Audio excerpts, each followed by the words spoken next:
अस्सलाम वालेकुम। कैसे हैं आप सब? उम्मीद है आप सब खैरियत से होंगे और बिल्कुल ठीक-ठाक होंगे अपने अपने घरों में। अल्लाह पाक आप सबको अपने हिफ्ज़ व अमान में रखे, आप सबके घर खुश और आबाद रखे। मैं यहाँ पर बनाने लगी थी बटर पॉपकॉर्न्स, क्योंकि मुझे अभी बनानी थी 3-4 डिशेज़, जिसमें से मैं सिर्फ़ एक डिश अभी आपसे शेयर करूँगी, दैट इज़ शनवाड़ी स्टाइल चिकन कढ़ाई। तो उसकी रेसिपी की तरफ भी हम आते हैं। आज मेरे पास बिल्कुल भी टाइम नहीं था कि मैं प्रॉपर व्लॉगिंग कर सकती। छोटी सी क्लिप्स हैं इसमें मेरे बच्चों की, बस मैं वो ही ऐड कर सकी, जो कि पॉपकॉर्न बनाते वक्त ही जो वो हरकतें कर रहे थे, तो बस मैंने फ़ौरन से कैमरा घुमा के वो एक प्यारा सा मोमेंट कैप्चर कर लिया था। यहाँ पे मैं बना रही थी अपने बच्चों के लिए बटर पॉपकॉर्न्स। मैं यूजुअली बटर पॉपकॉर्न्स ही बनाती हूँ, क्योंकि ऑब्वियसली आपको पॉपकॉर्न्स बनाने के लिए ऑयल तो डालना ही पड़ता है। बच्चे ऐसे मक्खन नहीं खाते, तो मेरी कोशिश होती है कि चलो ऐसे नहीं तो ऐसे सही।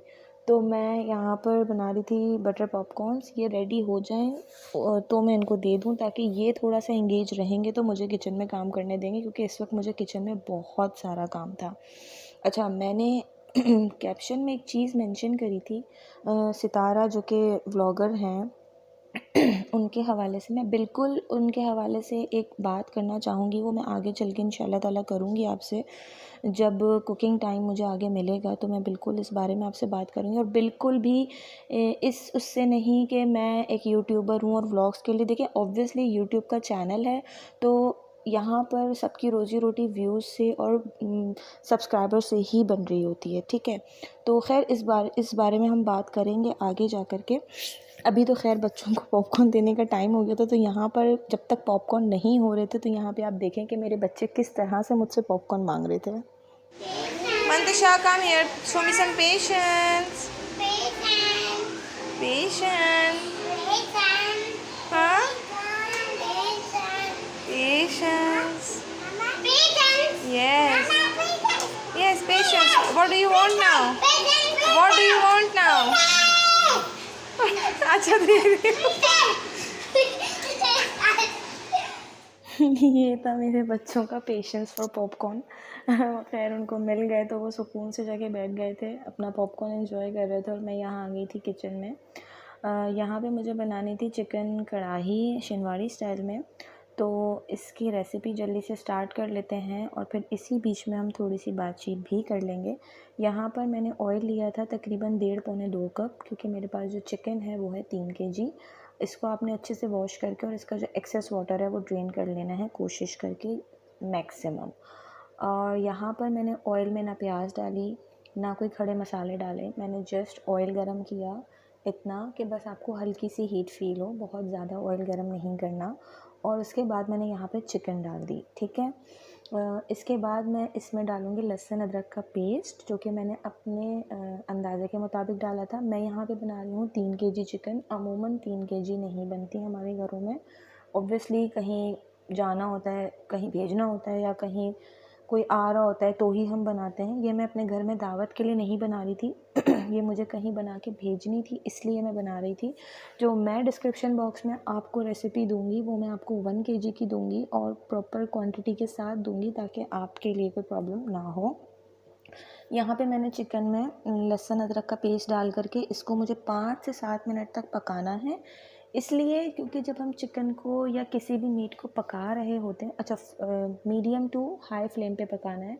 उसका जो मेन मोटिव है वो ये है कि जब हम किसी भी मीट को पका रहे होते हैं ना, तो हम ये करते हैं कि अमूमन चीज़ें डालकर और सब कुछ करके हम उसको पकने रख देते हैं। तो उससे होता ये है कि गोश्त वैसे भी अपना मॉइस्चर रिलीज़ करता है, बट हम अगर उसको लो फ्लेम पे पकने रख देंगे तो वो पहले ही जो है ना वो अपना सारा मॉइस्चर रिलीज़ कर देगा, और बाय द एंड जब आपकी डिश बन के रेडी होती है तो ज़्यादातर ऐसा होता है, लोगों की, ख़वातीन की अक्सर ये शिकायत होती है कि गोश्त अंदर से ना रूखा सा था, टेंडर नहीं था, जूसी नहीं था। तो इस आखिर की एक चीज़ से बचने के लिए, क्योंकि ऑब्वियसली यार हम सब बहुत मेहनत करते हैं किचन में, तो एक छोटी सी टिप समझ लें इसको, कि अगर आप चाहते हैं ना कि बाय द एंड आपकी डिश जो है वो जूसी बने, टेंडर बने, तो उसके लिए आप स्टार्टिंग में ये करें कि जो स्टार्टिंग में जब आप गोश्त को पकाने के लिए रखें ना, तो उस वक्त जैसे बिल्कुल फ्राई नहीं कर लेना, उस पर कोई गोल्डन, हल्का सा जो लाइट गोल्डन कलर आता है ना, वाइट और क्रीम टाइप का, इस उसमें इस टोन में अब कलर आना चाहिए गोश्त का, ताकि उसका जो मॉइस्चर है ना जितना वो रोक सकता है ना अंदर वो रह जाए, ताकि बाय द एंड जब डिश रेडी हो तो आपको चिकन हो या मीट हो, कोई भी मटन हो या बीफ हो, तो वो आपको मॉइस्ट और टेंडर मिले। तो यहाँ पर मैंने यही किया था। आप देखें चिकन का कोई पकी नहीं है, चिकन अभी भी कच्ची है लेकिन काफ़ी हद तक इसका कलर चेंज हो चुका है। तो यहाँ पर अब मैं इस पोजीशन पर डाल दूँगी। यहाँ पे मेरे पास से तकरीबन 2.5-3 किलो के करीब ही टमाटर, और इसको बहुत ही रफली काटना है। इसको बिल्कुल भी आपने बारीक चॉप करने की ज़रूरत नहीं है, क्योंकि जब ये सही से पकेगा और सब कुछ होगा और जब लास्ट में भुनाई होती है तो ये बिल्कुल भी कुछ भी नज़र नहीं आता। मैंने इसके छिलके भी नहीं उतारे, मुझे ज़रूरत फ़ील नहीं होती। अगर आप चाहें तो आप उतार सकते हैं। यहाँ टमाटर डालने के बाद मैंने यहाँ पे डाल दिया था नमक, और नमक डालने के बाद आपने यहाँ पे डाली है पिसी हुई लाल मिर्च, कुटी हुई लाल मिर्च। अच्छा, इन दोनों में आपने थोड़ा सा बैलेंस रखना है, और जितनी स्पाइसेस आप खाते हैं उससे कम डालनी है ये दोनों, लाल मिर्च पिसी हुई भी और कुटी हुई भी, क्योंकि एंड में जाके हम इसमें पिसी हुई काली मिर्च और हरी मिर्च भी डालेंगे। तो ये 4 मिर्च का कॉम्बो होता है, जिसमें पिसी हुई लाल मिर्च, कुटी हुई लाल मिर्च, काली पिसी हुई लाल मिर्च और हरी मिर्च होती है। तो इसलिए मिर्चों को यहाँ पे थोड़ा सा देखभाल के डालिएगा।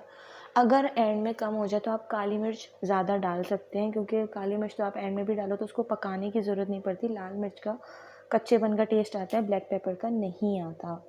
तो यहाँ पर आप कोशिश करिएगा कि मिर्चों पे थोड़ा सा हाथ हल्का रखें, पिसी हुई लाल मिर्च और कुटी हुई लाल मिर्च पर। और इसके बाद मैंने यहाँ पे डाल दी थी हल्दी और अब मैंने इसको थोड़ा सा पकाना है, तकरीबन 20 से 25 मिनट।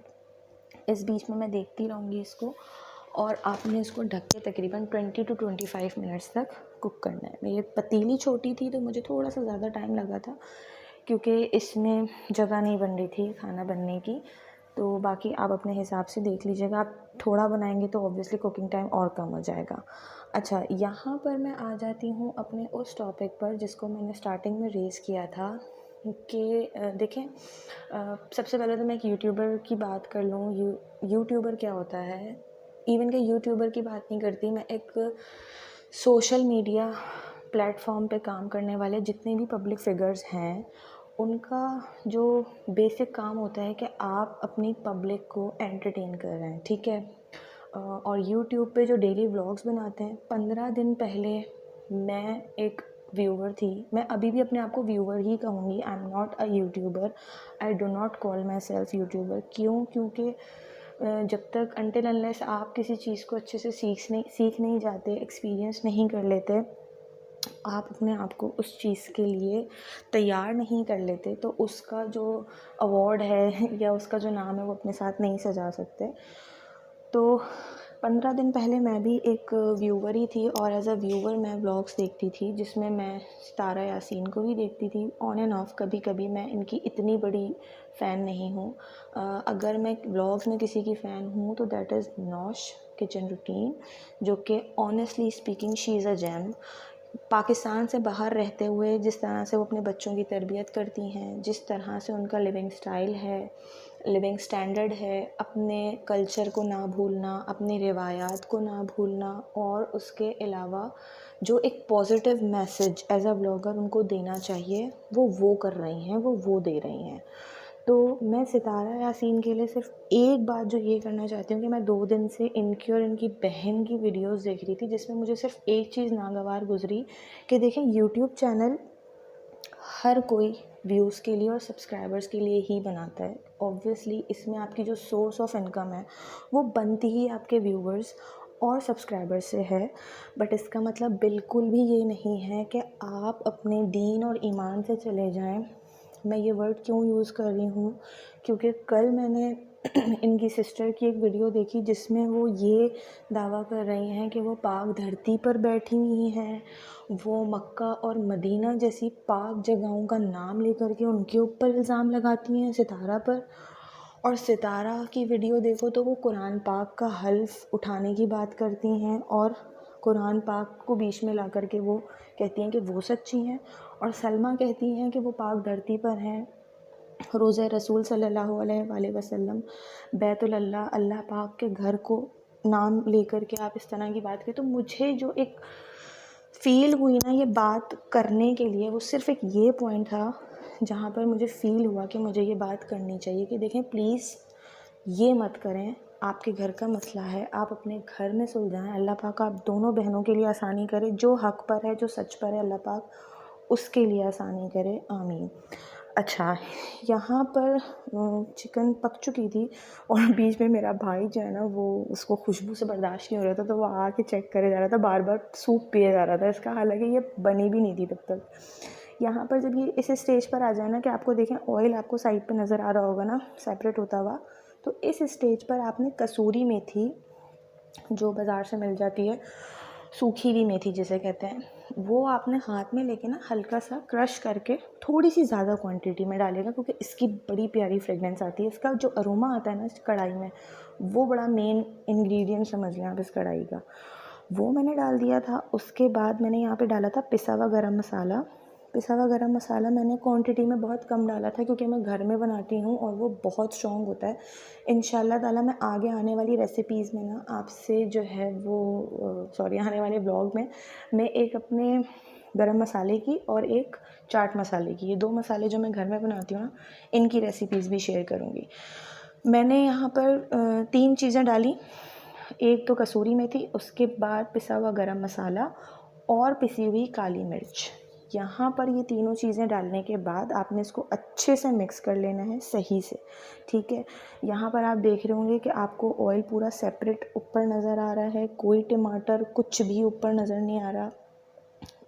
प्याज मुझे पर्सनली कढ़ाई में नहीं पसंद, जिनको पसंद है वो स्टार्टिंग में डाल सकते हैं, उससे कोई टेस्ट में फ़र्क नहीं आता बिल्कुल भी अगर आप प्याज ऐड करते हैं तो। मुझे नहीं अच्छी लगती इसलिए मैं नहीं डालती। यहाँ पर ये तीनों चीज़ें डालने के बाद अब लास्ट इसका जो स्टेप रहता है वो रहता है, आपने हरी मिर्चों को पूरा बीच में से आधा नहीं करना, सिर्फ बीच में से हल्का हल्का सा कट लगाना है, और हरी मिर्चें और हरा धनिया, ये 2 चीज़ें डाल के आपने इसको गार्निश कर देना है, और 1 से 2 मिनट के लिए ना आपने इसको दम पे रख देना है, बिल्कुल हल्की आंच पे। ये अभी भी हल्की ही आंच पर है। ये देखें, बस मैंने यहाँ पे इसमें हरी मिर्चें डाल दी मोटी वाली, और इसके बाद अब मैं इसमें डाल दूँगी कटा हुआ धनिया, और फिर इसको मैं रख दूँगी दम पर। और यहाँ पर ये प्यारी सी मज़ेदार किस्म की चिकन कढ़ाई रेडी हो गई है। आप इसको ज़रूर ट्राई करिएगा और मुझे ज़रूर कमेंट सेक्शन में बताइएगा कि आपको कैसी लगी। अगर आपने मेरा चैनल सब्सक्राइब नहीं करा तो प्लीज़ चैनल को सब्सक्राइब कर लीजिए, लाइक करिए, कमेंट करिए, शेयर करिए। मुझे अपनी दुआओं में बहुत ज़्यादा याद रखिएगा। दुआ लें, दुआ दें। अल्लाह पाक आप सबको बहुत खुश रखे अपने अपने घरों में, आप सबकी मुश्किल परेशानी को दूर करे। अपना बहुत सारा ख्याल रखिएगा। अल्लाह हाफ़िज़।